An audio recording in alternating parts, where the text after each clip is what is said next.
The 2026 Mr. Olympia season has already started, and we have our first huge Olympia qualification in Michal Krizo for next year, one of the biggest names who didn't compete at this year's Olympia.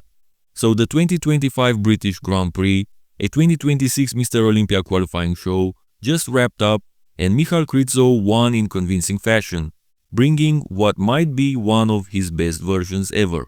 He defeated Sasan Herati, who was runner-up once again at a pro show this year. I believe this is the fourth time he's finished second, after Detroit, Fibo and Cali. A very impressive yet frustrating season for Sas. In third place was Juan Pradels Martinez, and in fourth, Pablo Lopez Munoz. I don't think it was ever a question of who was going to win this show the second Michal Krizo stepped on that stage. Despite the footage not being the best, the first impressions were that Krizo's conditioning and leg size, two of the main criticisms he often gets, looked improved. I also felt like I saw an improvement in his posing, another big thing he's needed to work on. So Michal Krizo did his homework and got an early Olympia qualification, which is ideal for anybody. I don't know if he plans to compete in other shows this season, but he can surely focus solely on the Olympia next year if he pleases. I'm so glad for him, he's one of my favorite bodybuilders today. Since the 2025 Olympia just happened a week ago, the question inevitably comes up. Where would Michal Krizo have placed there, considering the package he brought this weekend? Now granted, the Olympia is something different. It's a 2-day show with a crazy schedule, and usually athletes don't look as good there as they do at some of these pro shows. But still, let's see how Krizo fares against the Olympia lineup. Yesterday, I posted the video where I gave you my realistic top 10 at the 2025 Mr. Olympia post-show, as I do not agree with the official results. Make sure you check that one out because it's really interesting. What I'll tell you here is that I had Andrew Jacked in the top 2. Watch that video to see whether he was first or second in my book, and Samson Dauda in 6th place in my top 10. Since Michal Krizo has a similar taller stature to these two, in this video we're going to do Samson Dauda versus Michal Krizo versus Andrew Jacked to see if Krizo could have cracked the top 6 or not, comparing him to Samson to gauge that lower range, and to Andrew to see how close he'd be to the top. So without further ado, let's get to the poses. Front double biceps. The first thing that stands out to me is the extra detail Krizo seems to be showing here, despite his footage definitely being the lowest quality. But once again, it's much easier to pick for a regular show than for the Olympia. Here it's true that Samson was not at his best. He took 4th as the reigning champ, and like I said, I personally would have him in 6th place. The way Michal is looking here, I believe he beats Samson Dauda. Not only did he peak better, having better conditioning and fullness, which Samson lacked, but Krizo also has the biceps everyone complained were missing this past weekend at the Olympia. Nobody seems to have biceps like they used to back in the day. Krizo is one of the exceptions. Now granted, Andrew's guns look very impressive, and regardless of the Sintol allegations, if that's the case, at least he's done it right. Because honestly, I like his arms here. Nonetheless, Krizo wins this aspect. So Krizo beats Samson, but when it comes to Andrew, there's not much he can do. Structurally, Andrew is superior in every way, and he also peaked correctly at this year's Olympia, arguably the only one who was close to 100% in the entire lineup. So for the front double biceps, Krizo beats Samson, but obviously loses to Andrew Jacked. Front lat spread.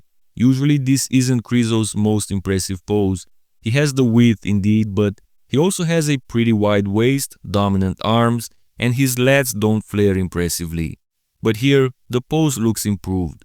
I especially like how his shoulders and triceps flow into the pose, and the quad sweep looks much better. Andrew would still win this pose. Nobody beats him from the front today, especially since he nails it like he did here. But I believe Krizo beats Samson again. If this was an on Samson, due to his superior structure, he'd be the favorite against Krizo, but here he was flat and soft, so no chance against the Slovakian mass monster. Side chest. Look how much Krizo's side leg has improved. He's got the best hamstring drop in this matchup, and his outer quad seems improved as well. But the best thing comes from the upper body, where he can showcase 3 of his greatest strengths in this pose: shoulders, arms, and chest. He's full and ripped. If this were a better Samson, it would be a great matchup. But looking like that, Samson falls in last place again. As for Andrew, he doesn't have the thickness to match Krizo, even though both are in shape. So Michal Krizo wins the side chest pose against both Samson Dauda and Andrew Jack here.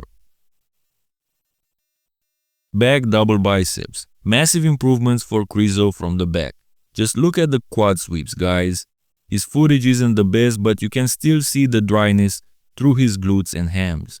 As for the upper body, it's true he doesn't have the most symmetrical back. I believe he also has a mild case of scoliosis, don't quote me on that, but regardless, he's got the biggest back here and better muscle separation. If you also count the shoulders and arms, it becomes a pretty strong case for Krizo to win this pose. Samson again is a far third, and between Andrew and Krizo, it's difficult to assess. Krizo is more massive, but Andrew looks more balanced and knows how to hold the pose better.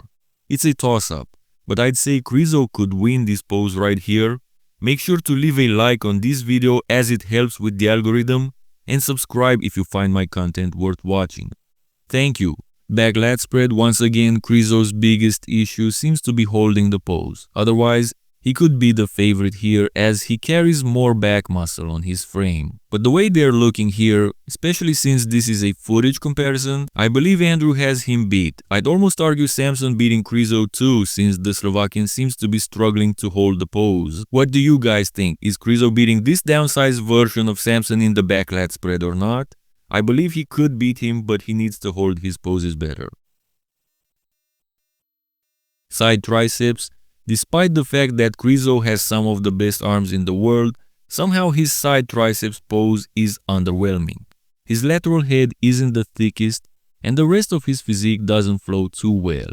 He's got a thick waist and looks upper body heavy overall, even though here we don't see much of his lower body because of that guy checking his phone there. Samson was pretty off here, and this is also one of Andrew's, if not his weakest pose, but I don't think Krizo does enough to beat either of them. Krizo might have better tools than Andrew in this pose, but Andrew still executes it better, ironically. Abs and thighs. This is Michal's weakest pose, mainly because of his wide waist and poor abs, plus usually weaker quads. However, here we can notice real improvements in his lower body. Just look at the muscle separation and size of his legs. He's got the best legs in this comparison, at least in this pose. Andrew is the GOAT here, nothing to add.